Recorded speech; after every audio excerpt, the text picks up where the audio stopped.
I find that the faster I can screw up and the faster I can kind of make mistakes, the faster I learn.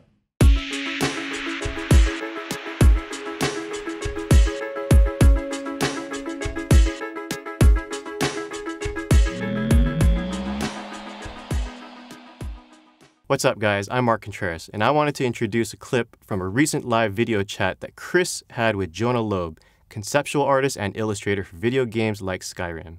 In this segment, we'll talk about the importance of screwing up in your art to level up. Check it out. I think there's a lot of emphasis on portfolio building and on making pieces of art that are pretty, that are beautiful, that we can use to show off our talents and something we can feel proud of. I began to realize that I wasn't producing as much art as I would like because I was a little paralyzed of the blank page. So the idea of the pressures that seemed to come along with creating art that would look good meant that every single time I started a new sketchbook page or a new painting, there was this pressure to perform and to create something that was, this has got to be amazing. If anyone sees it, it's got to be beautiful.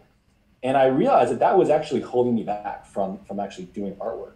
So a couple of years ago, I just started committing myself to the idea of kind of making lots of bad art and just kind of diving in and not really worrying about it, because I really feel like we have to let go of that initial fear of failure if we really want to grow and we want to get better.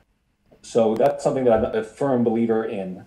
And I would encourage, your viewers to do the same. Don't worry too much about what other people are thinking, and don't worry too much about creating something amazing and gorgeous. Really just dive into the process of learning and kind of don't be afraid. I did this thing where I basically started buying sketchbooks with the sole intention of making bad art that I did not like, because every piece of crappy art was an opportunity for growth. And what I found ultimately throughout this whole kind of bad art endeavor was that I created about 3 times or 4 times more art than I ever did before. And thus I began to learn much faster than I ever had. Art isn't meant to be cherished, polished, hung in a static place and admired. In my mind, art really is about a constant exploration and a constant commitment to study. So every one of those sketchbooks I have, none of which I show to anybody. It's a project that you dive into and then you extract knowledge from.